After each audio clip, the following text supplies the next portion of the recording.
রবীন্দ্রনাথ ঠাকুর বলেছিলেন, কেশে আমার পাক ধরেছে বটে, তাহার পানে নজর এত কেন? পাড়ার যত ছেলে এবং বুড়ো সবার আমি এক বয়সী যেন। বয়স শুধু সংখ্যা নাকি অঙ্ক? পুরনো চাল কিন্তু ভাতে বাড়ে, সিনিয়রদের হয়েই ফের মুখ খুললেন মমতা বন্দ্যোপাধ্যায়।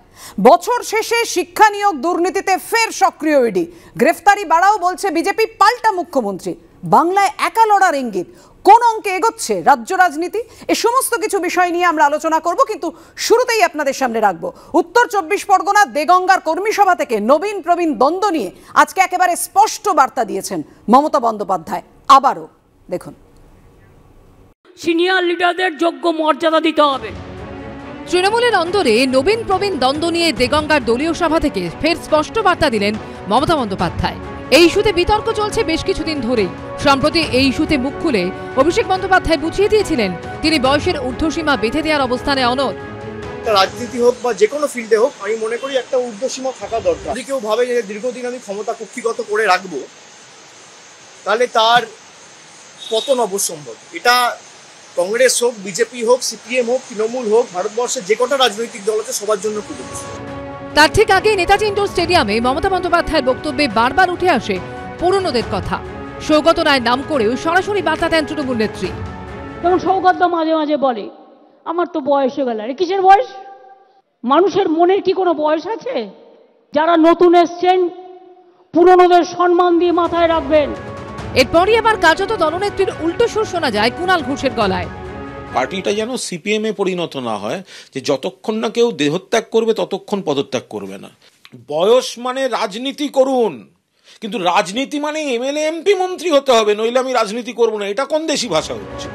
এই আবহে বৃহস্পতিবার দেগঙ্গার সভা থেকে ফের স্পষ্ট বার্তা দিলেন তৃণমূল নেত্রী। পাশাপাশি কার্যত এটাও বুঝিয়ে দিলেন যে লোকসভা ভোটের আগে দলের রাশ তিনি নিজের হাতেই রাখছেন। সিনিয়র লিডারদের যোগ্য মর্যাদা দিতে হবে। সিনিয়র লিডারদের যোগ্য মর্যাদা দিতে হবে, এটা আমি বারবার বলছি। পুরনো চাল কিন্তু ভাতে বাড়ে, আর নতুন চাল আগে বাড়ে। দুটো চালকেই আমার দরকার, পুরনোকেও দরকার, নতুনকেও দরকার। আমি আজকে একটা কোর গ্রুপ তৈরি করে যাব, প্রতি 10 দিন অন্তর এই কমিটিতে আমাকে রিপোর্টিং করবে।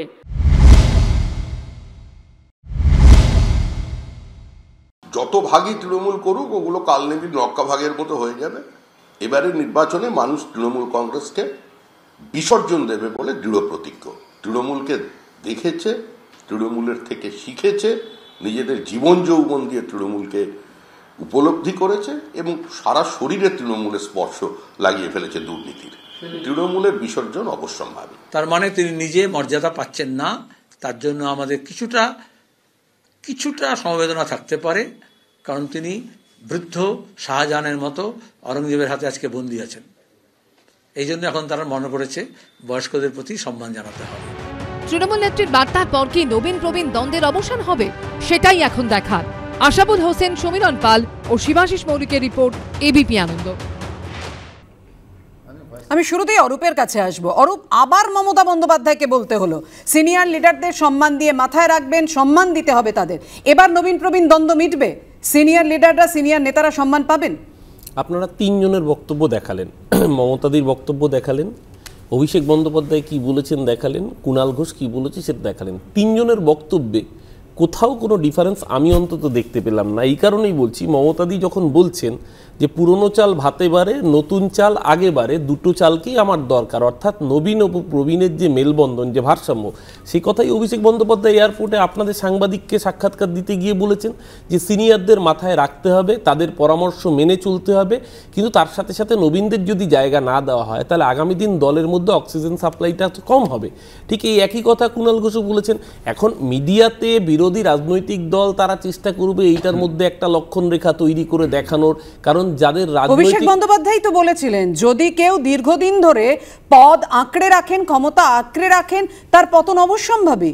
না না, এইটা তো সিপিএম কে দেখে আমরা তো দেখেছি, কিন্তু মমতা বন্দ্যোপাধ্যায় তো অভিষেক বন্দ্যোপাধ্যায়ের কথার মধ্যে কোনো কন্ট্রাডিকশন নেই। মমতা বন্দ্যোপাধ্যায় কি বলেছেন, পুরনো চালকেও যেরকম মমতা বন্দ্যোপাধ্যায়ের দরকার, অভিষেক বন্দ্যোপাধ্যায় কি বলেছেন একবারও পুরনোদের আমাদের লাগবে না? অভিষেক বন্দ্যোপাধ্যায় বারংবার বলেছেন পুরনোদের অভিজ্ঞতা, সেই অভিজ্ঞতাকে কাজে লাগিয়ে নতুনদের যে তারুণ্যের জোয়ার, সেই জোয়ার দুটোর সংমিশ্রণেই দল এগোবে, এটাই বিজ্ঞান। সেই কথাই মমতা বন্দ্যোপাধ্যায় আজকেও বলেছেন, এই কথাই আগে অভিষেক বন্দ্যোপাধ্যায় বলেছেন, এটার মধ্যে কোনো রাজনৈতিক বিরোধ নেই।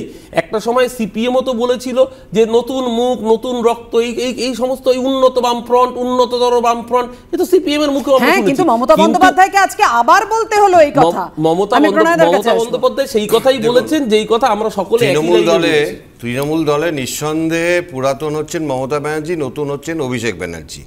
এবার এই নতুন তৃণমূলের মুখপাত্র কুণাল ঘোষ কি বললেন, প্রধানমন্ত্রী হবেন মমতা ব্যানার্জি। আর মমতা ব্যানার্জি কি বললেন, প্রধানমন্ত্রী হবে খাড়গে, কংগ্রেসের খাড়গে। মানে মমতা ব্যানার্জিও চান না তিনি প্রধানমন্ত্রী হন, কারণ তিনি খুব ভালো করেই জানেন 2024-এ আবার নরেন্দ্র মোদী প্রধানমন্ত্রী হবেন। কিন্তু এই রাজনীতিটা কেন হলো? এই রাজনীতিটা এই কারণে হলো যে ওই তৃণমূলের যারা নবীন তারা বলছে পিসি অনেক বয়স হয়েছে, এবার তুমি দিল্লি যাও, আর এইখানকার মুখ্যমন্ত্রীটা অভিষেককে ছাড়ো। আর পিসি বুঝতে পারছে দিল্লিতে গিয়ে ঘুরে কি করবে, কারণ ওখানে তো সরকার কিছু হবে না, ওখানে প্রধানমন্ত্রী তো নরেন্দ্র মোদীই হবেন। সেই জন্য লড়াইটা, এই যে নবীন প্রবীণ, দেখুন তৃণমূল কংগ্রেসের তো কোনো আদর্শ নেই, তৃণমূল কংগ্রেসের একটাই আদর্শ, সেটা হচ্ছে মমতা ব্যানার্জি। আর মমতা ব্যানার্জি মদন মিত্র জেলে যাওয়ার পরে আমরা সবাই চোর বলে প্ল্যাকার্ড ঝুলিয়ে তিনি মিছিল করেছেন, যারা ঘোষিত চোর। তো এই যে লড়াইটা, মূলত এই লড়াইটা হচ্ছে চোরেদের লড়াই। আজকে দেখছিলাম একজন চোর জেলে গেছে, তো আরো কয়েকজন চোরকে মিলিয়ে একটা কমিটি তৈরি করে দিয়েছে। আজকে হাওড়ায় কি ঘটলো? আজকে হাওড়াতে দেখা যাচ্ছে যে ক্রীড়া প্রতিমন্ত্রী তিনি বলছেন, তিনি চোর চোর বলছেন কাকে? সেখানে কি সুজয় চক্রবর্তী বলে কেউ তাকে চোর চোর বলে তারা তেড়ে আসছে। অর্থাৎ তৃণমূল নেতারাই তো তৃণমূল নেতারা কথা বললো, শুনতে খুব ভালো লাগলো। কিন্তু প্রণয়দা তো, আমি জানি প্রণয়দা অফিস বেয়ারার মুরলীধর লেনের, প্রণয়দা কি সেদিনকে একবারও মুখ খুলেছিল যখন প্রণয়দার দলের পুরনো সভাপতি দিলীপ ঘোষের ঘরটা ভেঙে দিয়েছিল নতুন বিজেপিরা? প্রণয়দা কি মুখ খুলেছিল? তালা বন্ধ করে দিয়েছিল। আপনি বলুন দিলীপ ঘোষের ঘর আছে? এখন সেখানে ঘর আছে, সেখানে রাহুল গান্ধীর ঘর আছে, আপনারা তাড়িয়ে দিয়েছেন। ওই বাড়ি সংস্কার হচ্ছে, ওখানে কাউরি ঘর নেই, সংস্কার হচ্ছে, ওখানে কোনো লাভ নেই। আগে বলুন মমতা ব্যানার্জি কেন, মমতা ব্যানার্জি কেন প্রধানমন্ত্রী চাচ্ছেন না? কুণাল ঘোষ চাচ্ছে কিন্তু মমতা ব্যানার্জি চাচ্ছেন না কেন? এই দুয়ের যুগলবন্দি কুণাল ঘোষ চাচ্ছে কিন্তু মমতা ব্যানার্জি প্রধানমন্ত্রী চাচ্ছেন না কেন? দিলীপদাকে তাড়িয়েছেন, আপনারা রাহুলজিকে তাড়িয়েছেন, আপনারা আদবানিকে চাচ্ছে যত তাড়াতাড়ি আপনাদের মুখে এইসব শুনলে ওই ঢাকা কিন্তু মমতা ব্যানার্জি। আমি বিশ্বনাথের কাছে আসবো। বিশ্বনাথ, এই যে নবীন প্রবীণ দ্বন্দ্ব, এই বিতর্ক বারবার সামনে চলে আসা, এতে কি তৃণমূলেরই লাভ হচ্ছে? প্রচারে থাকছে, আখেরে তৃণমূলই লাভের অঙ্ক ঘরে তুলছে? দেখো, এটা মানে একটা তো ঠিক যে নানা রকম দুর্নীতিতে তৃণমূল নাবিশ্বাস। বিশেষ করে আমি বলবো যে রেশনের দুর্নীতি প্রশ্নে বা সাম্প্রতিক টেট কেলেঙ্কারির মতন ঘটনা, যে প্রশ্নপত্র ফাঁস ইত্যাদি বিষয় নিয়ে তৃণমূল ব্যতিব্যস্ত। ফলে এই অবস্থায় নবীন প্রবীণের বিতর্কটা খুঁচিয়ে দিতে পারলে অন্তত মিডিয়ার অ্যাটেনশনটা সরে যাবে, এটা একটা দিক অবশ্যই আছে। কিন্তু তার বাইরেও একটা প্রশ্ন আছে যে মমতা বন্দ্যোপাধ্যায় এবং অভিষেক বন্দ্যোপাধ্যায় অবশ্যই উত্তরসূরি। মমতা বন্দ্যোপাধ্যায়ের পরে মুখ্যমন্ত্রী অভিষেক বন্দ্যোপাধ্যায় হবেন, কিন্তু মমতা বন্দ্যোপাধ্যায়ের সাথে অভিষেক বন্দ্যোপাধ্যায়ের দৃষ্টিভঙ্গির মধ্যে বিরাট পার্থক্য বারবার ধরা পড়ছে। যেমন ধরো, কলকাতা কর্পোরেশনের নির্বাচনের সময় প্রার্থী তালিকা যেটা তৈরি করেছিলেন অভিষেক বন্দ্যোপাধ্যায়, সেটা মমতা বন্দ্যোপাধ্যায় ছুঁড়ে ফেলে দিয়েছিলেন। তিনি পুরনোপন্থীদেরকে আবার প্রার্থী তালিকা অন্তর্ভুক্ত করেছিলেন। যখন ডায়মন্ড হারবার মডেল নিয়ে প্রশ্ন উঠেছিল, তখন কিন্তু মমতা বন্দ্যোপাধ্যায় দিয়েছিলেন প্রার্থী তালিকাটা। এটা আপনি কোথায় দেখতে পেলেন বিশ্বনাথ দা? এই যে ছুঁড়ে ফেলে দিয়েছিলেন, প্রতিবার বলেন, এটা কি আপনার সামনে ছুঁড়ে ফেলে দিয়েছিলেন? আমি তৃণমূলের প্রথম দিনের কর্মী, আমি অন্তত দেখতে পাইনি, আপনি কি করে দেখতে পেলেন? দ্বিতীয় যেটা সেটা হলো যে ডায়মন্ড হারবার মডেলের সময় দেখেছি অভিষেক বন্দ্যোপাধ্যায় একরকম ভাবনা, মমতা বন্দ্যোপাধ্যায়ের আরেক রকম ভাবনা দেখেছি। এবং তুমি যদি লক্ষ্য করো, নূতন এবং পুরনোর প্রশ্নে কুণাল ঘোষ পরিষ্কার করে কি বলবার চেষ্টা করেছে? কুণাল ঘোষ বলবার চেষ্টা করেছে যে কেন এমএলএমপি হবেন আপনারা, অর্থাৎ পরিষ্কার সৌগত রায় দেরকে বলবার চেষ্টা করেছেন যে ভাই আপনারা দিনের পর দিন আপনারাই যদি, এবং উনি পরিষ্কার করে কুণাল ঘোষ বলেছেন যে পরপর 2009 থেকে পরপর আপনারা 3বার এমপি হয়েছেন, আর কত এমপি হবেন? নতুনদেরকে জায়গা দেবেন না কেন? পরিষ্কার একটা তৃণমূলের বিভাজনও পরিষ্কার আছে এবং বারবার অভিষেক বন্দ্যোপাধ্যায় হেরে যাচ্ছেন।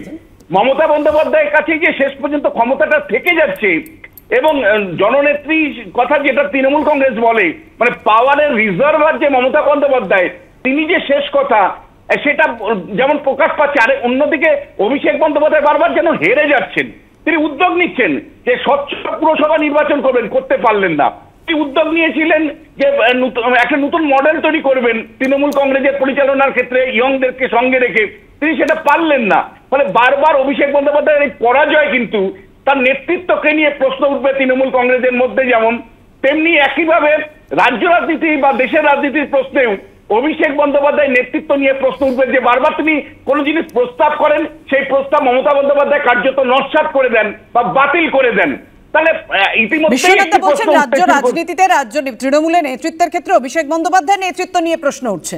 এটা বিশ্বনাথের মনে হচ্ছে দেখুন, আমি আবারও বলছি, দলে যে সিদ্ধান্ত নেওয়া হয় মমতা বন্দ্যোপাধ্যায়, অভিষেক বন্দ্যোপাধ্যায় তারা সেই সিদ্ধান্ত নেন, এতে কারুর কোনো দ্বিমত নেই। আমি এখনো বলছি মমতাদি ও অভিষেক বন্দ্যোপাধ্যায় যে কথা বলেছেন সেই কথাই মমতাদি আজকে বলেছেন, আবার আগের দিন মমতাদি যা বলেছেন অভিষেক বন্দ্যোপাধ্যায় থাকলো কি থাকলো না তা নিয়ে তো কুণাল ঘোষই প্রথম বললেন। প্রশ্নটা হচ্ছে তাহলে এই বিতর্কটা তৈরি হবে কেন? তাহলে এই মন্তব্যটা, এই অভিযোগ, এই খেদ আসবে কেন? আমি আবারও বলছি, সেদিনকে যারা তৃণমূল কংগ্রেসের কর্মী, যারা মমতাদিকে সামনে রেখে রাজনীতিটা করেছেন, মমতাদি আমাদের কাছে আজও শিরোধার্য, মমতাদি শেষ কথা। কিন্তু তার সাথে সাথে এটা মাথায় রাখতে হবে, তৃণমূল মানে মমতা বনাম অভিষেক নয়, তৃণমূল মানে মমতা বন্দ্যোপাধ্যায় এবং অভিষেক বন্দ্যোপাধ্যায়। সেই সেন্টিমেন্ট থেকেই কুণালদা বলেছিলেন। বার্তা দেওয়ার পরেও কিন্তু সেই ছবি সামনে আসছে না। মমতা বন্দ্যোপাধ্যায়কে বারবার এই নবীন প্রবীণ দ্বন্দ্ব নিয়েই বক্তব্য রাখতে দেখা যাচ্ছে। যেমন আজকে মমতা বন্দ্যোপাধ্যায় নবীন প্রবীণ নিয়ে যেমন বক্তব্য রাখলেন, আবার এটাও বললেন যে কেউ নিজেরা কেউ কেটা হয়ে গেছেন, কোনো ঝগড়া এলাও করব না। উত্তর 24 পরগনার নতুন কোর কমিটি গঠন করে দিলেন এবং দলের নেতাকর্মীদের সতর্ক করে দিলেন মমতা বন্দ্যোপাধ্যায়। জানিয়ে কটাক্ষ করতে ছাড়েনি বিরোধীরা। কে কি বলেছেন দেখুন। কেউ যদি লোকালি ভাবেন আমি বড় নেতা হয়ে গেছি, পার্টিটাকে না ভালোবেসে নিজেকে ভালোবাসবো, সেটা হবে না, সেটা করা যাবে না।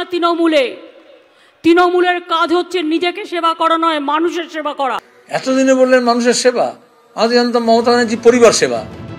কয়েক মাসের মধ্যে লোকসভা নির্বাচন, কিন্তু তার আগে মাঝে মধ্যেই মাথাচাড়া দিচ্ছে তৃণমূলের ঘরোয়া কোন্দল। জগদ্দলের সাংসদ বনাম বিধায়কের লড়াই চরমে পৌঁছেছে। হাওড়ায় তৃণমূলের দুই গোষ্ঠীর বিবাদে ক্রিসমাস কার্নিভাল বন্ধের জোগাড় হয়েছে। মন্ত্রীর সামনেই হাতাহাতিতে জড়িয়ে পড়ছেন দলের কর্মীরা। এই প্রেক্ষাপটে বৃহস্পতিবার উত্তর 24 পরগনার দেগঙ্গায় দলের কর্মী সভায় নেতা কর্মীদের উদ্দেশ্যে কোন্দল নিয়ে কড়া বার্তা দিলেন মমতা বন্দ্যোপাধ্যায়। সেই সঙ্গে নির্দেশ দিলেন জনসংযোগ বাড়ানোর। আমি কোনো ঝগড়া অ্যালাউ করব না। আমি বড় তাই আর একজনকে পাত্তা দিলাম না, এটা সংগঠনের কাজ নয়। কেউ নিজেরা কেউ কেটা হয়ে গেছেন এবং নিজেদের জন্য তারা পার্টির মুখটা মনে রাখছেন না। আমাকে এত খাটতে হচ্ছে এটা মনে রাখছেন না। আপনাদের জন্য, মানুষের জন্য আমার জীবন দান। আমি সারা জীবন মার খেতে খেতে এসেছি এই জায়গাটায়। আজকে মনে রাখবেন, এমনি ক্ষমতায় আমরা পার হইনি। তাৎপর্যপূর্ণভাবে এদিন তৃণমূল নেত্রীর সঙ্গে মঞ্চেই উপস্থিত ছিলেন ব্যারাকপুরের সাংসদ অর্জুন সিং এবং জগদ্দলের তৃণমূল বিধায়ক সোমনাথ শ্যাম। তৃণমূল কর্মী ভিকি যাদব খুনের পর তাঁদের সংঘাত একেবারে সপ্তমে পৌঁছেছে। কেউটে যদি অন্যদেরকে কেউ কেটা বলে, তাহলে কেউটে এবং কেউ কেটা দুটোকে সরানোর কাজটাকে ত্বরান্বিত করতে হবে। রেশন দুর্নীতিকাণ্ডে ইডির হাতে গ্রেপ্তার হয়েছেন প্রাক্তন খাদ্যমন্ত্রী জ্যোতিপ্রিয় মল্লিক। জ্যোতিপ্রিয়হীন উত্তর 24 পরগনায় 6 জনের জেলা কোর কমিটি বাড়িয়ে 20 জনের করলেন মমতা বন্দ্যোপাধ্যায়। কোর কমিটির চেয়ারম্যান পানিহাটির তৃণমূল বিধায়ক নির্মল ঘোষ। তিনি ছাড়াও উল্লেখযোগ্য নেতাদের মধ্যে থাকছেন মন্ত্রী ব্রাত্য বসু, শোভনদেব চট্টোপাধ্যায়, রথিন ঘোষ, চন্দ্রিমা ভট্টাচার্য, সুজিত বসু, তাপস রায়, বিশ্বজিৎ দাস, মমতা বালা ঠাকুর এবং অন্যান্যরা। এদিন দলের একাংশের প্রতি যেমন অসন্তোষ প্রকাশ করলেন তৃণমূল নেত্রী, তেমনি দায়িত্ব বাড়ালেন সুজিত বসুরও। অন্যান্য সাংসদরা এবং বিধায়করা তারা এই কমিটিতে, তাদেরও আমন্ত্রণ জানানো হবে। প্রতি 10 দিন অন্তর এই কমিটিতে তাদের রিপোর্ট পেশ করতে হবে এবং আমি 3-4 জনকে যুক্ত আহ্বায়ক করছি। নির্মলদা যেমন চেয়ারম্যান আছে, সুজিত বোস থাকবে দমদমের ওদিকটা থেকে, পার্থ ভৌমিক থাকবে ব্যারাকপুরের ওদিকটা থেকে, হাবড়ার এদিকটা থেকে নারায়ণ গোস্বামী থাকবে, আর বসিরহাটের এদিকটা থেকে, বসিরহাটের এদিকটা কাকে দেবো? নুরুলের শরীর খারাপ আর ওর যে লোকটা আছে বদমাশি করে, আমার কাছে সব খবরই থাকে। আমার মনে হয় এটা বসিরহাটটাও সুজিত দেখবে, দমদমার বসিরহাটটা সুজিত দেখবে। যত ভাগই তৃণমূল করুক ওগুলো কালনেমির নক্কা ভাগের মতো হয়ে যাবে। এবারের নির্বাচনে মানুষ তৃণমূল কংগ্রেসকে বিসর্জন দেবে বলে দৃঢ় প্রতিজ্ঞ। তৃণমূলকে দেখেছে, তৃণমূলের থেকে শিখেছে, নিজেদের জীবন যৌবন দিয়ে তৃণমূলকে উপলব্ধি করেছে এবং সারা শরীরে তৃণমূলের স্পর্শ লাগিয়ে ফেলেছে দুর্নীতির। তৃণমূলের বিসর্জন অবশ্যম্ভাবী।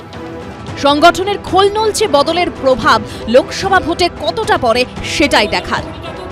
আশাবুল হোসেন, সমীরণ পাল ও অরিত্রিক ভট্টাচার্যের রিপোর্ট, এবিপি আনন্দ। আমি সায়নদীপের কাছে আসবো। সায়নদীপ, মমতা বন্দ্যোপাধ্যায়কে কোর কমিটি গঠন করতে হলো এবং সেই কোর কমিটি রিপোর্ট দেবে মমতা বন্দ্যোপাধ্যায়কেই। আমি আগে একটু বলে নিই প্রথম পার্টটায় যে তৃণমূল মানে একটা প্রবাদ আছে না পাপিয়াদি ইংরেজিতে, ওল্ড ওয়াইন ইন নিউ বোতল, সেরকমই চুরি, দুর্নীতি, কয়লা, গরু, বালিপাচার, টিএমসি থাকবে, নতুন পুরনো যাই আসুক। আর আমরা জানতাম যে একটাই পোস্ট, বাকি সব ল্যাম্প পোস্ট। এখন সেই ল্যাম্প পোস্টটাও নড়ে গেছে কিনা আমি ঠিক বলতে পারবো না। আর এখন তৃণমূল নেত্রীর মার্গদর্শক মণ্ডলীতে যাওয়ার মতন জায়গায় পৌঁছেছে কিনা, বা উনি নিজের মধ্যে এই যে শরদ পাওয়ারের ছায়া দেখতে পাচ্ছেন কিনা, যে একনাথ শিন্ডে বা অজিত পাওয়ার সেরকম কোনো রিফ্লেকশন হবে কিনা। কুণাল ঘোষ অনেক কথা বললেন, কিন্তু উনি জেলের ত্যাগের পর পদত্যাগ করেননি। আর বিমান ঘোষকে থেকে একটু ভদ্রলোক হওয়ার চেষ্টা করলেই যথেষ্ট ছিল। কোর কমিটি না চোর কমিটি আমি ঠিক বলতে পারবো না। মদন মিত্রর মতন নেতা, তাকেও বাদ দিয়ে দিয়েছে। ঠক বাঁচতে গাঁ উজাড় হয়ে যাচ্ছে, মুসল পর্ব শুরু হয়েছে। আসলে তৃণমূলের ক্যামা স্ট্রিট না কালীঘাট কে নিয়ন্ত্রণ করবে? পৌরসভা ভোটে ক্যামা স্ট্রিটের লিস্ট দেখেছিলাম, কালীঘাটের লিস্ট দেখেছিলাম, কিন্তু আসলে হলো মুখ্যমন্ত্রীর অনুপ্রেরণায় যারা চলছেন তারা সব নিজেদের মধ্যে ভাগ বাটোয়ারা, জনগণের টাকা লুট করতে ব্যস্ত। এখন সেই টাকার ভাগ বাটোয়ারা নিজের দ্বন্দ্ব, মুখ্যমন্ত্রীর রাস আলগা হয়ে গেছে। গৌতম দেব একসময় বলতো যে মুখ্যমন্ত্রী মমতা ব্যানার্জি মাননীয়, তিনি তৃণমূলের অ্যাসেট, এখন অ্যাসেট পর্ব শেষ, উনি এখন তৃণমূলের লায়াবিলিটি। সেই লায়াবিলিটি জনগণ অন্তত সেই লায়াবিলিটি মুক্ত করতে পশ্চিমবাংলায় তৈরি হচ্ছে। ওরও বারবার মুখ্যমন্ত্রী মমতা বন্দ্যোপাধ্যায়কে বলতে হচ্ছে কোনো ঝগড়া এলাও করব না। মানে এই কোর কমিটি গঠন করতে হলো, যে কোর কমিটি মমতা বন্দ্যোপাধ্যায়কে রিপোর্ট দেবে। আমি বলছি এই দলের এত অন্তর্দ্বন্দ্ব যেটা প্রশাসন সামলাতে পারছে না। আজকে সেই ঘটনা আমরা দেখেছি কি হয়েছে হাওড়ায়। সাবিনা ইয়াসমিনের কথা আমার মনে পড়ে যাচ্ছে, গত বছরের নভেম্বর মাসে সাবিনা ইয়াসমিন বলেছিলেন যে তৃণমূলের সঙ্গে তৃণমূলের লড়াই হবে। আমি একটুখানি আমার বামপন্থী বন্ধু ও সায়নদীপ অত্যন্ত ভালো কথা বলছিল, অ্যাসেট লায়াবিলিটি। যারা ব্যালেন্স শিটের অঙ্ক করেছেন তারা জানেন। এবার লায়াবিলিটি হচ্ছে সেই জিনিস যাকে মানুষ বর্জন করে। তো বাংলার বুকে বিগেস্ট লায়াবিলিটি হচ্ছে তারাই, যাদের বাংলার মানুষ শূন্য করে বর্জন করে দিয়েছে। তাই তারা আজকেও এখনো বড় বড় ডায়লগ দিয়েছে, শুনতে ভালো লাগে। সিপিএমের কথা, সিপিএম যখন ক্ষমতায় ছিল তার ভাষ্য কি ছিল, আর যখন বিরোধী তার ভাষ্য কি বাংলার মানুষ বলেনি। তাই জন্যই আজকে বিগেস্ট লায়াবিলিটি বেঙ্গলের সিপিএম বর্জন করেছে বলে পার্থ চ্যাটার্জি অ্যাসেট বেড়েছে, আমি তোমার কথা শুনেছি। অ্যাসেট বেড়েছে, অনুব্রত মণ্ডলের অ্যাসেট বেড়েছে, হেরে গেছে। শোনার ধৈর্য রাখো, আমি তো তোমার বলার সময় ঢুকিনি, আমি তো ঢুকিনি, তুমি তো একই নামটা বলেছো, আমি তো শুনেছি। তুমি শোনার একবার বলেছো, আমি তো একবার না, তুমি শোনার ধৈর্য রাখো। মুশকিলটা হচ্ছে আজকেও আপনি যেটা রেফার করলেন, দেখুন দলে যখন হাওড়ার ঘটনা উল্লেখ করলেন, দলে আমাদের নেতা মমতাদি নিজে আজকে নির্দেশ দিয়েছেন, অরূপ বিশ্বাসকে মন্ত্রী নিজে গেছেন এবং দুপক্ষকে বসে সেখানে, এবং এটা তো ঘটনা সামনেই হাতাহাতি হলো, তুমি নিশ্চয়ই সেই ছবিটা দেখেছো। না, আপনি যেমন one side of the coin দেখাচ্ছেন, আদার সাইডটা দেখান যে তারপর দুজনে সাংবাদিক সম্মেলন করে, পরে যখন সাংবাদিক বৈঠক করে বললেন অরূপ বিশ্বাস, এবং যখন শিক্ষা প্রতিমন্ত্রীও বললেন, তার সেই ছবিও আমরা দেখেছি। ক্রীড়া প্রতিমন্ত্রী, মাফ করবেন, ক্রীড়া প্রতিমন্ত্রী তিনিও যখন বললেন সেটাও আমরা সেই ছবিও দেখিয়েছি। সেই জায়গায় দাঁড়িয়ে দেখুন, যে কোনো গণতান্ত্রিক দলে মতের বিরোধ থাকতেই পারে, কারুর মতের সাথে সবসময় সিপিএম পার্টি যারা না মতের বিরোধ থাকতে পারে, কিন্তু সেটা প্রকাশ্যে চলে আসবে, মারামারি হবে, র‍্যাফ নামাতে হবে, পুলিশ সামলাতে পারবে না। আমি একটু উত্তরটা দিইনি, আপনি যদি সব উত্তর দেন তাহলে তৃণমূলের উত্তর দিচ্ছি না, আমি তো প্রশ্ন করছি। প্রশ্ন করলে উত্তর তো দিতে হবে, কোন প্রশ্নের তীর যখন আমাদের উত্তরটা আমাদের দিতে হবে। এবার দেখুন, যে কোনো ডেমোক্রেটিক পার্টিতে এটা সবসময়ই স্বাগত, যে কোনো মতের বিরোধ। আজকে সিপিএম এর মধ্যে আপনারা দেখেননি উত্তর 24 পরগনা জেলা কমিটি কার, এই যে মজিদ মাস্টার উত্তর 24 পরগনা, যেখানে যে উত্তর 24 দেখাচ্ছেন, মজিদ মাস্টারকে সিপিএম খুঁজে পায়নি, সারা জীবন বলেছে অ্যাবসকন্ডিং। মজিদ মাস্টার আলিমুদ্দিনে মিটিং করতে গেছে, সিপিএম এর পুলিশ তাকে গার্ড অফ অনার দিয়ে বুদ্ধবাবুর সাথে মিটিং করতে ঢুকেছে। আপনাদের চ্যানেল দেখিয়েছিল 2010 আজকে ক্ষমতায় যখন তোমরা আছো, শাসক দলে যখন ক্ষমতায় আছো, তখন খুব স্বাভাবিকভাবেই প্রশ্নগুলো উঠবে। শোনো, তৃণমূলের অস্বস্তি কিন্তু কাটছে না, সে নবীন প্রবীণ দ্বন্দ্ব হোক বা কোর কমিটি গঠন করে দেওয়ার পরও যে বা বারবার বার্তা দিও। বিরোধ থাকতে পারে, কিন্তু আমাদের সিনিয়র নেতৃত্ব অরূপ বিশ্বাস নেতৃত্বে আজকে হস্তক্ষেপ করেছে। অরূপ আবার আসবো, আবার আসবো, অরূপ আবার আসবো। এবার সৌম্য, হ্যাঁ তোমরা নেতাজিকে কি করেছিলে, আবার সরকারকে ইনসাফ করছো, ওই জন্য বাংলার মানুষ ইনসাফ পাইয়ে দিয়েছে তোমাদের। মানে এখন কি বলবো, মানে অটোলাইসিস শুরু হয়ে গেছে। তো আপনি ইন্ডিয়া থেকে বলছো না বাইরে? আচ্ছা বল। মানে অটোলাইসিস শুরু হয়ে গেছে, অটোলাইসিস বলে এটাকে। পিছনে অরূপ একটা কথা বলছিল, কোনো কন্ট্রাডিকশান নেই, contradiction with full of confusion. যে পাওয়ার সেন্টার ভাগ হয়েছে, তো পাওয়ার সেন্টারের লড়াই তো হবেই। দুটো পাওয়ার সেন্টার, কালীঘাট, ক্যামাক স্ট্রিট। আমি জানি না মহিষ সিংহাসনের লড়াই কিনা। বৃদ্ধ শাহজাহান হয়ে গেছিলো, তাকে ঘিরে রাখতে হয়েছিল। মহিষ সিংহাসনের লড়াই চলবে। একটু আগে আমার বামপন্থী বন্ধু বলছিলেন যে old wine in new bottle. আমি এসব কথা বলবো না, শুধু একটা কথাই বলবো যে একটা ব্যাচ হয়ে গেছে সময়, এবার আরেকটা ব্যাচ বলছে এবার ওঠো ভাই, এবার আমরাও বসি একটু কিছু খাওয়া দাওয়া করি। আকাশের মেঘ খুব খারাপ, কখন আবার থাকে কি থাকে না তৎকাল, এখন তাড়াতাড়ি খেতে হবে তো স্পিডে, তো স্পিড এখন নিতে হবে। আপনি কুণালবাবু তো তৃণমূলের মুখপাত্র, তো অন্য দলের মুখপাত্র না, প্রধান মুখপাত্র, তৃণমূলের মুখপাত্র। কালকে রাজীববাবু ডিজিপি হয়েছেন, তারপরে কি প্রতিক্রিয়া দিয়েছেন আপনারা সবাই জানেন। তার আগে এই বয়স নিয়ে কথাবার্তা বলছেন, তিনি বলছেন, আমরা তো কেউ বলছি না। তো বিতর্ক তো আমরা বিরোধীরা কেউ তৈরি করছেন, বিতর্ক তো ওনারাই তৈরি করছেন, পাওয়ার সেন্টারের বিতর্ক। এখন সিদ্ধান্ত মানবেন কি মানবে না সেটা তো ওদের ব্যাপার, ওরা ঠিক করুন কার সিদ্ধান্ত চলবে। অভিষেকবাবুর সিদ্ধান্ত চলবে না মাননীয় মুখ্যমন্ত্রীর সিদ্ধান্ত চলবে। তবে আমি একটা জিনিস বলি, ওই তৃণমূলকে বলা আর কাকস্য পরিবেদনা করা একই ব্যাপার। মানে কাক পরিবার নিয়ে বসে বেদানা ভাগ করেই খাবে, ও আপনারা কিছু করতে হবে না। অটোলাইসিস শুরু হয়ে গেছে, অটোলাইসিসে দেখবেন সব সেম সাইড হবে। বিরোধী যদি এই যে বিরোধী শূন্য করার ফল হচ্ছে এটা, আপনি সারা পশ্চিমবঙ্গ জুড়ে বিরোধী শূন্য করেছেন, জোর করে দখল করিয়েছেন, অধিকার করিয়েছেন, পতাকা ধরিয়েছেন, সাম দাম দণ্ডভেদ রেখে। এখন আপনার বেনিফিশিয়ারি আপনাকেই খেয়েবে, আপনাকে কুড়ে কুড়ে খাবে। এই সেম সাইডের লড়াই চলতে থাকবে, এটা তো আপনাকে দেখতে হবে, এই দেখাটাই আপনার ভবিতব্য। সেম সাইড লড়াই, বিরোধী শূন্য করার ফল এটা ভুগতে হচ্ছে, সৌম্যদা বলছেন। অরূপ, সৌম্যর মুশকিল হচ্ছে, সৌম্য যেটা বলে ওর দলের নেতারা এন্ডোর্স করে না, এআইসিসি এন্ডোর্স করে না। আজকে তাহলে সৌম্য এটা উত্তর দিক যে এখানে তৃণমূলের দ্বন্দ্ব দেখাচ্ছে। আজকে যখন G23 নেতারা রাহুল গান্ধীর বিরুদ্ধে বলেছিল আমাদের দলে কোনো ডেমোক্রেটিক স্পেস নেই, আমরা কথা বলতে চাইলে কথা বলতে দেওয়া হয় না, কপিল সিব্বলের বাড়িতে কারা ঢিল মেরেছিল, ও দ্বন্দ্বের কথা বলছে। কংগ্রেসের মুখে যত দ্বন্দ্বের কথা কম বলা যায়, প্রণববাবুর মতো নেতাকে আমরা দেখেছি তো বিধান ভবনে কি ঘেনস্থা হতে হয়েছিল। বাংলার মানুষ কংগ্রেসের দ্বন্দ্ব মিটবে। বারবার মুখ্যমন্ত্রীকে, বারবার তৃণমূলের শীর্ষ নেত্রীকে বার্তা দিতে হচ্ছে, বার্তা কি পৌঁছচ্ছে দলের নেতা কর্মীদের কাছে? দেখো, আমি পরিষ্কার বলছি, লোকসভা নির্বাচন যত আসবে, মানে তুমি যদি গত 15-20 বছর ধরে মমতা বন্দ্যোপাধ্যায় নির্বাচনের আগের ভাষণগুলো দেখো, তাহলে মমতা বন্দ্যোপাধ্যায় সাধারণত ভোটারদেরকে প্রভাবিত করবার জন্য ইমোশনাল চার্জ করে। এই ইমোশনাল চার্জটা সাধারণত পশ্চিমবাংলায় অন্য কোনো রাজনৈতিক নেতার নেই, না সূর্যকান্ত মিশ্রর ছিল, না আজকে শুভেন্দু অধিকারী আছে। মমতা বন্দ্যোপাধ্যায় মানুষকে ইমোশনে ভাসিয়ে দিতে পারেন। ফলে তিনি দেখবেন আজকে অনেকটা বক্তৃতায় বলেছেন, আমাকে তো মেরে মেরে ওরা শেষ করে দিয়েছে। হয়তো ঘটনা একটা দুটো হয়েছে, কিন্তু পুরো জীবনটাকে উনি বলে দিচ্ছেন আমাকে মেরে শেষ করে দিয়েছে, আমার কোনো হার গুণ নেই। ফলে এই যে ইমোশনালি চার্জ করে দেওয়া, এবং দলকে তুমি যদি দলের যদি বক্তব্য রাখো, তাহলে আবেগ দিয়ে তার কর্মী সমর্থক থেকে পরিচালিত করতে চাইছেন, এবং এর ডেভিডেন্ট উনি বারবার পেয়েছেন।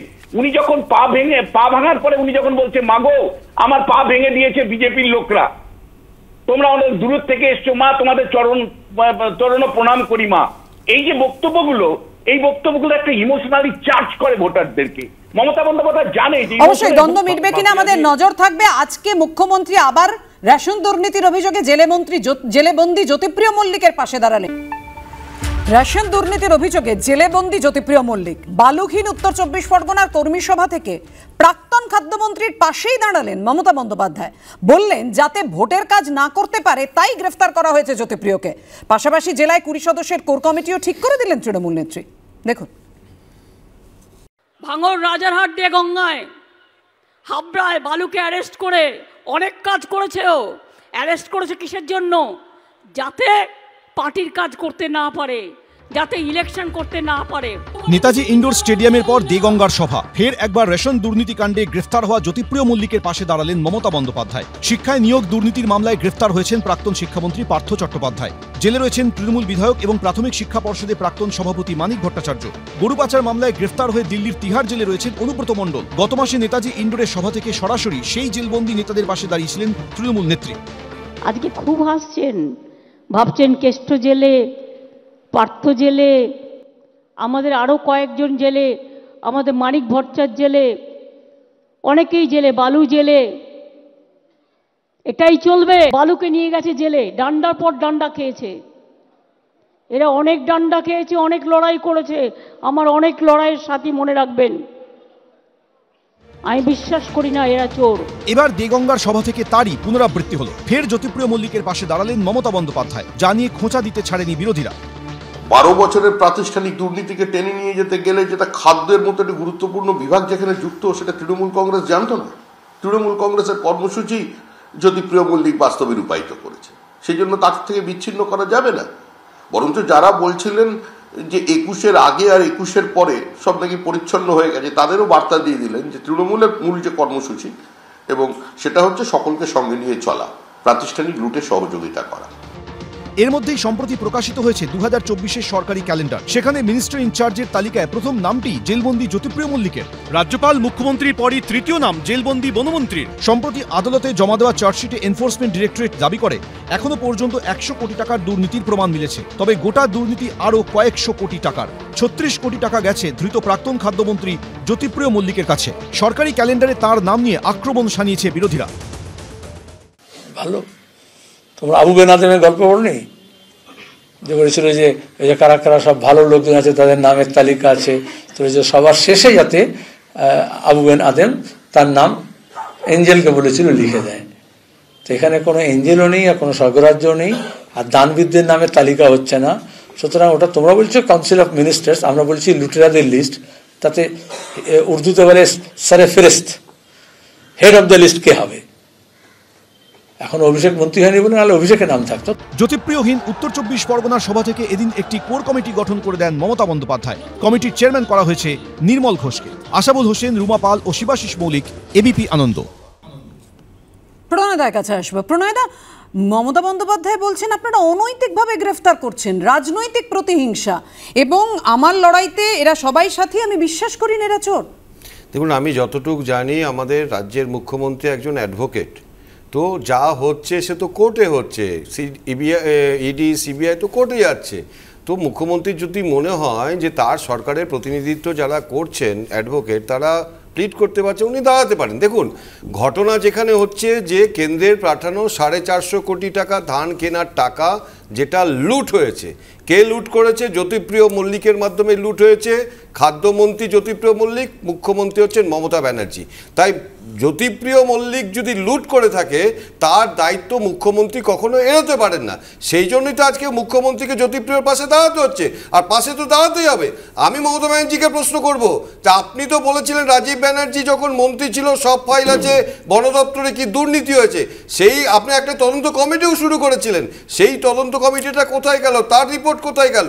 নাকি আপনার দলে যখন কেউ থাকবে তখন কোনো তদন্ত হবে না, কোনো দুর্নীতির কিছু আপনি করবেন না, আর অন্য কোথাও গেলে আপনি এগুলো ফাঁকা আওয়াজ দেবেন? দেখুন, রানী মৌমাছি তো কিছু করে না, রানী মৌমাছির হয়ে মধু সংগ্রহ করে অন্য মৌমাছিরা। তো রানী মৌমাছি হয়ে উনি বসে আছেন, এই জ্যোতিপ্রিয় মল্লিক, এই অনুব্রত মণ্ডল, এরা তো কাটমানির টাকা জোগাড় করেছে। 35 আসনের টার্গেট আপনারা পূরণ করতে পারবেন না যদি না জেলে ভরা হয় সবাইকে। দেখুন, প্রথম কথা হলো জেলে যা আমাদের দেশের যা আইন আছে, যা তদন্ত হচ্ছে, সেই তদন্তে জেলে ভরে গেছে এবং আদালতের মাধ্যমে হচ্ছে। অতএব এই যে কথাগুলো ভুলে যায়নি, তুমিও তোমার নিশ্চয়ই মনে থাকবে যে পার্থ চট্টোপাধ্যায় বান্ধবীর বাড়ি থেকে 50 কোটি টাকা, সম্প্রতি অমিত শাহ উল্লেখ করলেন, 30 কোটি বলে আবার 50 কোটি বললেন, ভুড়ি ভুড়ি সোনার গয়না সবাই দেখেছে। এমনকি আদালতে ইডি এটাও দাবি করেছে যে রেশন দুর্নীতিকাণ্ডে 100 কোটি টাকার দুর্নীতির প্রমাণ মিলেছে, তবে গোটা দুর্নীতি আরো কয়েকশো কোটি, এবং 36 কোটি গেছে জ্যোতিপ্রিয়র কাছে। আমি বলছি যে মুখ্যমন্ত্রী দেখবেন উদ্বেগটা স্বাভাবিক, তার কারণ হলো রেশন দুর্নীতির ফ্লোটা লোকসভা নির্বাচনে একটু কম হয়ে গেল, তো স্বাভাবিকভাবে মুখ্যমন্ত্রী একটু চিন্তা হবেই। অনেক কাজ তো করেছে, ভুয়ো রেশন কার্ড বানিয়ে সেই ভুয়ো কার্ডের টাকা চাল গম বাজারে বিক্রি করে কয়েকশো কোটি টাকা দুর্নীতি করেছে, এটা তো হয়েছে। 6টা শিখণ্ডী কোম্পানিগুলো নিজের মেয়ে নিজের বউয়ের নাম করে বিদেশে টাকা পাচার করেছে, কালো টাকা সাদা করেছে, সাইফোনিং করেছে। যেমন পার্থ চ্যাটার্জি নিজের মেয়ে জামাইয়ের নামে করেছিল, অনুব্রত মণ্ডল নিজের মেয়ের নামে করেছে, সেরকম অনেক কাজ সেটা করেছে। মিনিমাম সাপোর্ট প্রাইসের টাকাটাও মেরে দিয়েছে। আপনি জানেন পাপিয়াদি যে বিহারে পশুখাদ্য কেলেঙ্কারিতে যে কোম্পানিটা সিবিআইতে অ্যারেস্ট হয়েছিল, তার দুজন 10 বছর ধরে রাইস মিল সেই দুর্নীতি, রেশন দুর্নীতি তার সঙ্গে যুক্ত রয়েছে। 10 বছর ধরে দুর্নীতি হচ্ছে, অথচ মুখ্যমন্ত্রীর নির্দেশে এই খাদ্যমন্ত্রীকে মাথার ওপর বসিয়ে এই রেশন বন্টনের কাজটা করা হয়েছে। এবং রেশন দুর্নীতিতে এমন একজনের নাম যুক্ত আছে, অভিযোগ শোনা যাচ্ছে যে তিনি নাকি মুখ্যমন্ত্রীর সঙ্গে লন্ডনে সফররত ছিলেন। সবটা বোঝা যাচ্ছে যে পার্থ চ্যাটার্জি, অনুব্রত মণ্ডল, এই জ্যোতিপ্রিয় মল্লিক, বাকিবুর রহমান এরা সবাই মুখ্যমন্ত্রীর সম্পদ। আর মুখ্যমন্ত্রী মানে দুর্নীতির এপিসেন্টারটা কোথায়, এটা আর পশ্চিমবাংলার মানুষের বুঝতে বাকি নেই। এটা পশ্চিমবাংলার স্পষ্ট। অনেক কিছু বুঝলাম। আমি আজকের একটা ঘটনা বলি। আজকেই ইডি একটা চার্জশিট ইস্যু করেছে যে নয়ডাতে জমি কেলেঙ্কারির দুর্নীতিতে তাতে নাম রয়েছে প্রিয়াঙ্কা গান্ধী এবং তার বরের। আজকে সারা ভারতবর্ষের বুকে এমন একটা, যদিও তিনি অভিযুক্ত নন, কিন্তু প্রিয়াঙ্কা গান্ধী বাড্রা নাম রয়েছে, কিন্তু অভিযুক্ত নন। সেই জায়গায় দাঁড়িয়ে সারা ভারতবর্ষের বুকে একটা বিজেপি বিরোধী দল দেখাতে পারবেন না যাদের বিরুদ্ধে সেন্ট্রাল এজেন্সি কোনো না কোনো কেস দিয়ে তাদের কাউকে জেলে ঢোকায়নি বা তাদের কাউকে সমন পাঠায়নি। একমাত্র এক্সেপশন হচ্ছে একটাই রাজ্য, যে রাজ্যে মুখ্যমন্ত্রীর বিরুদ্ধে বিরিয়ানির প্যাকেটে সোনা পাচারের অভিযোগ ওঠে, তার মেয়ের বিরুদ্ধে অনৈতিকভাবে কোম্পানির থেকে ইল্লিগালি 2,74,00,000 টাকা ঘুষ নেওয়ার অভিযোগ ওঠে। এবং যখন চার্জশিট ফ্রেম হয়, তারপরে 2022-এর ডিসেম্বরে কেরালার মুখ্যমন্ত্রী পিনারাই বিজয়ন নরেন্দ্র মোদীর সাথে সাক্ষাৎ করেন, সেটা সেটিং হয় না। আমি আবারও বলছি, এই নাটক ইডি সিবিআই দিয়ে চলবে। আর যিনি বলছেন যে এবার 35, আসলে আমাদের একজন লক্ষ্মী প্যাঁচা আছেন, উনি বেশ হোমরা চোমরা কেউ কেটা একজন লক্ষ্মী প্যাঁচা। 2021-এর আগে বলেছিলেন আপকি বার 200 পার, বাংলার মানুষ আমাদের 200 পার করিয়েছে, ওরা পগার পার হয়েছে। এবার বলেছে আমরা 35, এবার বলেছে আমরা 35, তৃণমূল 35 হবে। ওরা 3 থেকে 5 উঠবে না, 3 থেকে 5 উঠবে না। ওই লক্ষ্মী প্যাঁচা যতবার এসেছে বাংলার মানুষ ওদের ঘাট ধাক্কা দিয়েছে, আর ওরা পগার পার হয়েছে। 2021 বিজেপি পগার পার, এবার আবার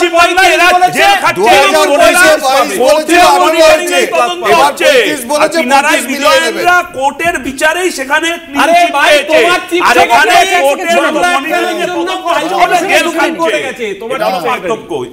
অরূপ একটা কথা বলেছে, সে কথাটা অনেক পরিষ্কার করে দিতে চাই যে কংগ্রেসের কোনো নেতা নেত্রী তার বিরুদ্ধে যখনই এ ধরনের কিছু হয়েছে, রাহুল গান্ধীকে 93 ঘন্টা জেরা করা হয়েছে। আমরা স্টেটমেন্টও এইভাবে আমরা কখনো দিইনি। আমরা বলছি পাশে না দাঁড়ালে কি হয়। আমি একটা জিনিস পরিষ্কার আপনার কাছে বলতে চাই যে তুমি ঝাড়খণ্ডের নেতার পাশে দাঁড়াওনি, তোমরা এখনো পর্যন্ত বহিষ্কার করেছো, এ রাজ্যে যে দাবি করেছো সে রাজ্যে করেছো।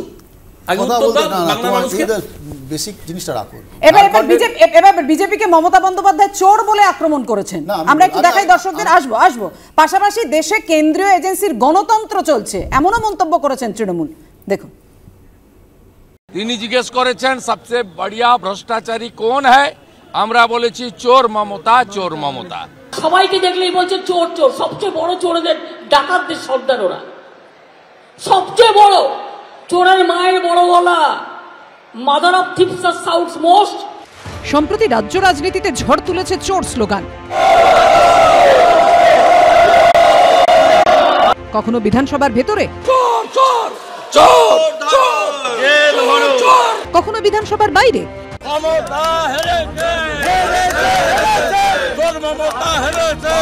এই একটা শব্দ নিয়ে তৃণমূল বিজেপির বাগযুদ্ধে উত্তাল হয়েছে রাজ্য রাজনীতি। মঙ্গলবার অমিত শাহর সঙ্গে বৈঠকেও সেই প্রসঙ্গ তোলেন বঙ্গ বিজেপির নেতারা। আবার কেন্দ্রীয় স্বরাষ্ট্রমন্ত্রীও বুঝিয়ে দেন, আসন্ন লোকসভা ভোটে তৃণমূলের বিরুদ্ধে বিজেপির প্রধান হাতিয়ার হতে চলেছে দুর্নীতি।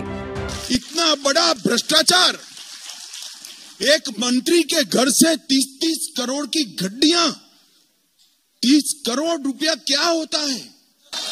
मैं सुधार कर लेता हूं, एक मंत्री के घर से 50 करोड़ की नोटों की गड्डियां। और ममता दीदी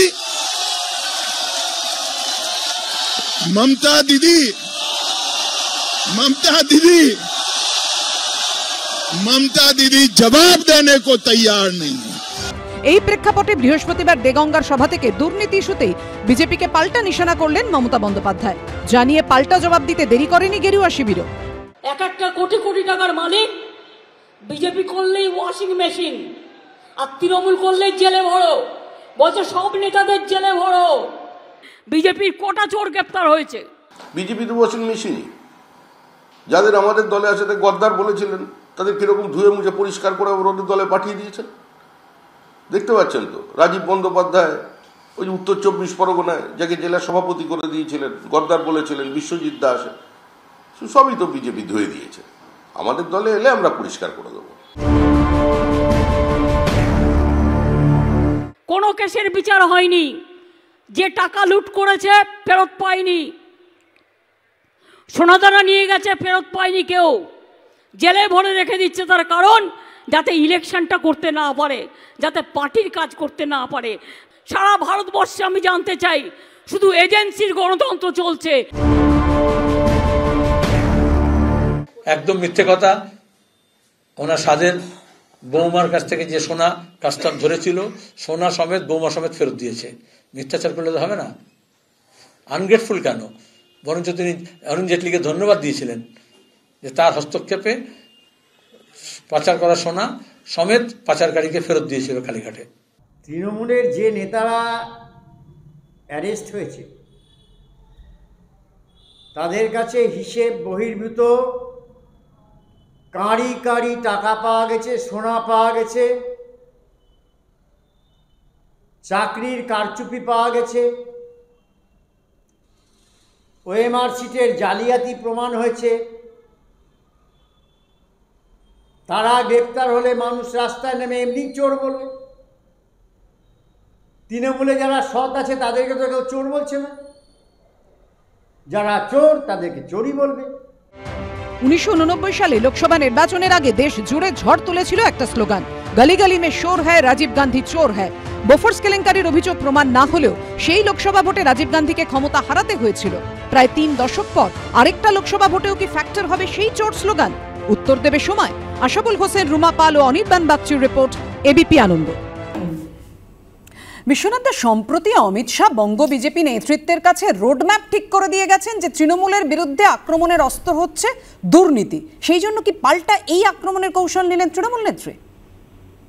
দেখো, লড়াইটা যদি এই দুর্নীতির ইস্যুটা যদি রাজনীতি করা যায় তাহলে কিন্তু মূল দুর্নীতির মানুষের যে ক্ষোভ বিক্ষোভ সেখান থেকে সরিয়ে দেওয়া যাবে। যে রাজনৈতিকভাবে যদি তৃণমূল আর বিজেপির মধ্যে দুর্নীতির ইস্যুটাকে জিয়ে রাখা যায়, ধরো যারা যোগ্য কর্মপ্রার্থী তারা বঞ্চিত, যারা রেশনের থেকে বঞ্চিত হয়েছে রেশন দুর্নীতির ফলে, যে কৃষকরা বঞ্চিত হয়েছে, এই সমস্ত বঞ্চিতদের যে একটা বঞ্চনা আছে, সরকারের বিরুদ্ধে ক্ষোভ আছে, বিক্ষোভ আছে, সেখান থেকে আড়াল তুমি কিভাবে করতে পারো? তুমি যদি বলতে পারো যে হ্যাঁ এটা বিজেপির জন্য হচ্ছে, বালু তো কিছু করেনি, বালু বিজেপির জন্য হয়েছে। অথচ আমরা জানি যে রেশন দুর্নীতির অভিযোগে 4-4টে এফআইআর হয়েছিল এবং সিআইডি তদন্ত করে যখন রাঘব বোয়ালদের ধরবে, অর্থাৎ তৃণমূলের নেতাদের ধরবে, সেই মুহূর্তে হঠাৎ করে এই সিআইডি তদন্ত বন্ধ করে দিল, যার ফলে কোর্টের মাধ্যমে আজকে বালু কিন্তু অ্যারেস্ট হয়েছে। মমতা বন্দ্যোপাধ্যায় কোন রকম দুর্নীতি তদন্ত করেননি, তদন্ত করে শাস্তির ব্যবস্থা করেননি। একের পর এক কোর্টের রায়ের মাধ্যমে সেগুলো তদন্ত হয়েছে এবং তৃণমূলের নেতারা জেলে গেছে। তৃণমূল এবং দুর্নীতি এক সমার্থক শব্দ। বাংলার জীবনে দুর্নীতিটাকে প্রাতিষ্ঠানিক রূপ দিয়েছে তৃণমূল কংগ্রেস, কিন্তু এটা রাজনীতির মধ্যে যদি তৃণমূল নিয়ে আসতে পারে যে এটা বিজেপির জন্য হয়েছে, তাহলে তৃণমূলের দুদিক থেকে সুবিধে। একটা হলো যে যারা দুর্নীতির ফলে সবচেয়ে বেশি দুর্দশাগ্রস্ত, তাদের ক্ষোভ বিক্ষোভ থেকে আড়ালে রাখা যাবে।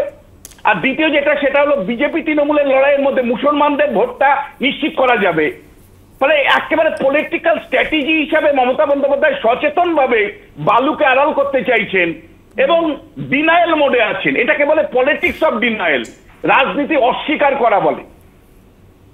আমি সায়নদীপের কাছে আসবো। সায়নদীপ, তৃণমূল দেখলেই তোমরা চোর চোর বলছো, এটা কি রাজনৈতিক শিষ্টাচার? স্লোগান উঠে গেল 1 2 3 4 তৃণমূলে সবাই চোর। যদিও সবাই আছে বলে এখন মনে হয় না, কিন্তু ধীরে ধীরে টিএমসিটা রেজিস্টার চোরেদের দলে পরিণত হচ্ছে, এটা প্রমাণিত। কিন্তু সেটা 2 in 1 চোর, ওই সারদা নারদা শুভেন্দু অধিকারী সে স্লোগান দেবে, এটা সত্যি এটা ফ্যালাসি। আর বিজেপি তৃণমূল থেকে বিজেপিতে গিয়ে সেই ওয়াশিং মেশিনে পরিশুদ্ধ হয়ে আবার ফ্রেশ হয়ে তৃণমূলে এসে যে নতুন করে চুরিটা শুরু করছে, এটাকে তৃণমূল কীভাবে দেখছে আমি ঠিক বলতে পারবো না।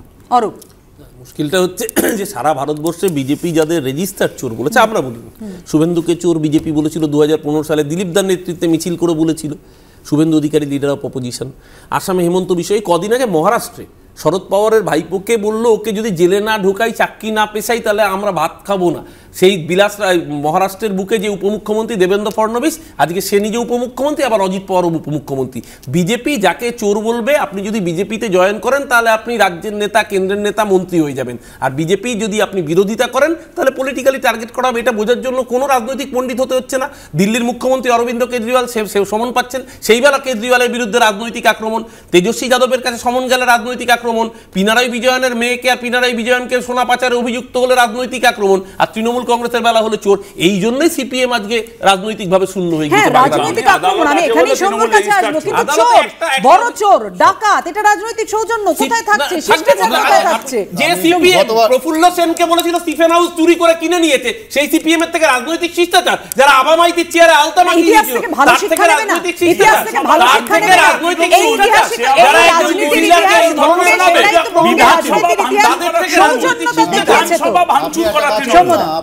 আপনি ওদেরকে নিয়ে প্যানেল করুন, আমাকে তো বলতেই দিচ্ছেন না। আমার মুশকিলটা হচ্ছে যে বারবার একটা কথা বলার জন্য আমি বলছিলাম, তখন আমাকে আটকানো হলো যে পশ্চিমবঙ্গের মুখ্যমন্ত্রী, প্রথম মুখ্যমন্ত্রী যে প্যাট্রোনাইজ করছেন, কোনো মুখ্যমন্ত্রী এটা করেনি, কোনো দিন প্যাট্রোনাইজ করেননি, পাশে দাঁড়াননি। আসলে অন্য গল্পটা অন্য জায়গায়, সব জানে মাননীয় মুখ্যমন্ত্রী মমতা বন্দ্যোপাধ্যায়, অভিষেক ব্যানার্জি বলেছিলেন তো, তাই আজকে তাকে আটকাতে হবে, তার পাশে দাঁড়াতে হবে। আমি শুধু একটা কথা বলি যে এই পশ্চিমবাংলায় তো সিদ্ধার্থ শঙ্কর রায় নিজের মন্ত্রীকে জেলে ঢুকিয়েছিলেন ভূসি কেলেঙ্কারিতে। মাননীয় মুখ্যমন্ত্রী একটা নিদর্শন দেখাতো যে করে যে পশ্চিমবাংলায় চুরি হয়নি, তো এই আদালতের মধ্যে আদালত দিয়ে তদন্ত হচ্ছে, তাহলে আপনি বলছেন কিছু হলো না? পশ্চিমবঙ্গে এই লেট এফেক্ট যেগুলো হচ্ছে আজকে, সেগুলো তো দেখতে হচ্ছে আপনাদের। ক্যাবিনেটের মন্ত্রী, ক্যাবিনেটের সিদ্ধান্ত, জয়েন্ট সিদ্ধান্ত। আজকে কোভিডের পরে এত চাল চুরি হয়েছে, যারা এখন লোকেরা রাস্তাঘাটে বলছে চাল, এটা কি তোমাদের শুনতে হচ্ছে না? ধীরাজ সাহের বাড়ি থেকে কেন ধীরাজ সাহের বাড়ির পাশে দাঁড়িয়ে ছিল কংগ্রেস? ধীরাজ সাহেব বলেছিল কোমরে দড়ি বেঁধে জেলে ঢুকিয়ে দিন। কংগ্রেস বলেছে, তোমরা করেছো, তোমরা করেছো, আমরা পার্থ চ্যাটার্জিকে বহিষ্কার করেছি, আমরা পার্থ চ্যাটার্জিকে বহিষ্কার করেছি, এভিডেন্স পাওয়া বীরভূমের প্রেসিডেন্টকে বহিষ্কার করেছো, তোমরা করেছো, লজ্জা করে না? সিপিএম এর হাতে মুখ্যমন্ত্রী বলছে বহিষ্কার করোনি, মুখ্যমন্ত্রী পাশে দাঁড়াচ্ছে, চলে বাংলা। আমরা নিজেদের দলের মন্ত্রীকে জেলে ঢুকিয়েছি, কানিমুজিকে জেলে ঢুকিয়েছি, এর আগে জেলে ঢুকিয়েছি, গিয়ে বোঝাও তোমরা চোরেদের পাশে দাঁড়াচ্ছ, তোমার মুখ্যমন্ত্রী পাশে দাঁড়াচ্ছে, আইসিসিকে বোঝাতে পারে না, ওই জন্য আইসিসি ধাক্কা দেয়, ওই জন্য বাংলায় চোরের পাশে দাঁড়াও, ওই জন্য প্রদেশ কংগ্রেস আজকে পশ্চিমবঙ্গের ছেলেগুলো রাস্তায় বসে আছে, এদের লজ্জা হয় না? তোমাদের লজ্জা হয় না? বাংলা চোর, লজ্জা হয় না? চোর তৃণমূল ছোটদের পাশে দাঁড়ায়। দেশে কেন্দ্রীয় এজেন্সির গণতন্ত্র চলছে, মমতা বন্দ্যোপাধ্যায় বলেন দেশে কেন্দ্রীয় এজেন্সির গণতন্ত্র চলছে। দেখুন 2024-এর নির্বাচনে নরেন্দ্র মোদীর বিরুদ্ধে যে বিরোধী ঐক্য হয়েছে আইএনডিআই এর জোট, সেই জোট সঙ্গী তিনটে প্রতিনিধি এখানে বসে তারাই আজকে কে কত চুরি করেছে তার প্রতিযোগিতা, তার বিশ্লেষণ বলছে। জনগণ দেখতে পাচ্ছে যে নরেন্দ্র মোদীর বিরুদ্ধে ইন্ডি জোট, ইন্ডি জোটের নেতারা কে কত চুরি করেছে তারা দিচ্ছে।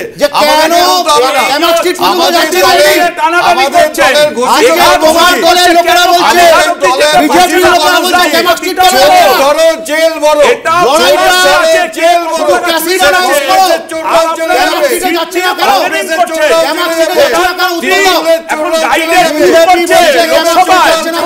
ঘুরিয়ে দেখাবার জন্য দলের লোকেরা বলছে আপনি বলুন কংগ্রেসের যাবে, তৃণমূলের আবার দেখা গেল মমতা বন্দ্যোপাধ্যায়কে বলতে শোনা গেল একেবারে বাল্য জ্যোতিপ্রিয় মল্লিক থেকে শুরু করে পার্থ চট্টোপাধ্যায়, অনুব্রত মণ্ডল, মানিক ভট্টাচার্যের নাম করে পাশে দাঁড়ালেন তিনি, এবং আরো বলতে শোনা গেল নাম না করে যে যারা সবচেয়ে বেশি তৃণমূল কংগ্রেসকে জ্বালিয়েছে, যে গদ্দাররা, যে রাজাকাররা, তারা প্রতিদিন পুলিশকে চোর বলছে। দেগঙ্গা তৃণমূলের কর্মী সভা থেকে একেবারে এই শব্দবন্ধে আক্রমণ শানিয়েছেন মমতা বন্দ্যোপাধ্যায়। দেখুন, যারা সবচেয়ে বেশি তৃণমূল কংগ্রেসকে জ্বালিয়েছে, যে গদ্দাররা, যে রাজাকাররা, তারা আজকে প্রতিদিন পুলিশ দেখলে চোর বলছে। গদ্দার, রাজাকার, চোরেদের জ্যাঠামশাই, কুম্ভকর্ণ, বৃহস্পতিবার এমনই সব বাছা বাছা শব্দবন্ধে ভর করে আক্রমণ শানালেন মমতা বন্দ্যোপাধ্যায়। সেক্রেটারিদের দেখলে চোর বলছে, তৃণমূলকে দেখলে চোর বলছে। আমি বলি, চোরের জ্যাঠামশাই তোরা, চোরের ঠাকুরদার তোরা, ছিচকে চন্নস তোরা, হচ্ছিস বড় বড় ডাকাত, তোমরা বড় বড় কুম্ভকর্ণ। সম্প্রতি বিভিন্ন সময় বিরোধী দলনেতা শুভেন্দু অধিকারীর মুখে শোনা গেছে চোর স্লোগান।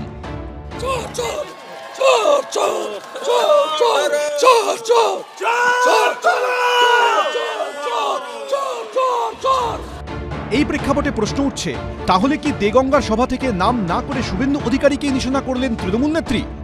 বিজেপির ওয়াশিং মেশিনই যাদের আমাদের দলে আছে গদ্দার বলেছিলেন, তাদের কিরকম ধুয়ে মুছে পরিষ্কার করে ওদের দলে পাঠিয়ে দিয়েছেন। দেখতে পাচ্ছেন তো, রাজীব বন্দ্যোপাধ্যায় ওই উত্তর 24 পরগনায় যাকে জেলা সভাপতি করে দিয়েছিলেন, গদ্দার বলেছিলেন, বিশ্বজিৎ দাস, সবই তো বিজেপি ধুয়ে দিয়েছে। আমাদের দলে এলে আমরা পরিষ্কার করে দেবো।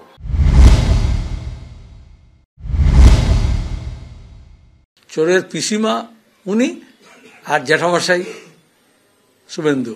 তো তৃণমূলের, প্রাক্তন তৃণমূলের, বর্তমান তৃণমূলের সম্পর্ক স্পষ্ট করে দিয়েছেন। চোর, চোরের ভাইপো, চোরের ভাইপো হলেই পিসিমা হবে, জ্যাঠামশাই হবে। দুর্নীতি ইস্যুতে বাকযুদ্ধ চলছে, কিন্তু শেষ অবধি এই লড়াইয়ের ডিভিডেন্ড পাবে কে, সেটাই প্রশ্ন।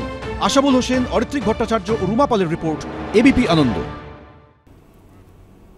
প্রণাদা, দেখুন, আমাদের একটু আগেই বিশ্বনাথদা বলছিলেন যে বিজেপি যদি এটা তৈরি করে দিতে পারেন মমতা ব্যানার্জি, হ্যাঁ, আমাদের দলের ঘোষিত নীতি হচ্ছে চোর ধরো জেল বড়।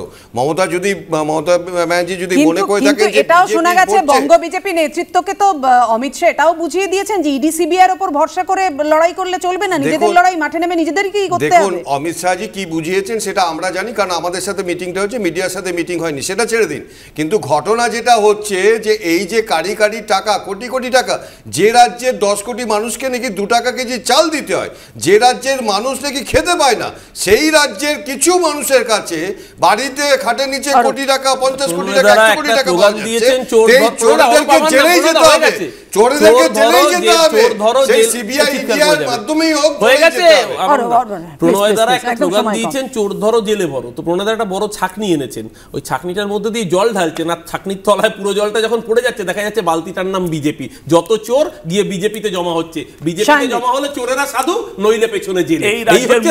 এই রাজ্যের মুখ্যমন্ত্রী বলেছিলেন যে আমাদের 4 জনকে অ্যারেস্ট করেছে, আমরা 8 জনকে অ্যারেস্ট করবো, মানে চুরি করে অ্যারেস্ট হয়েছে, ওটা কোনো ব্যাপার না।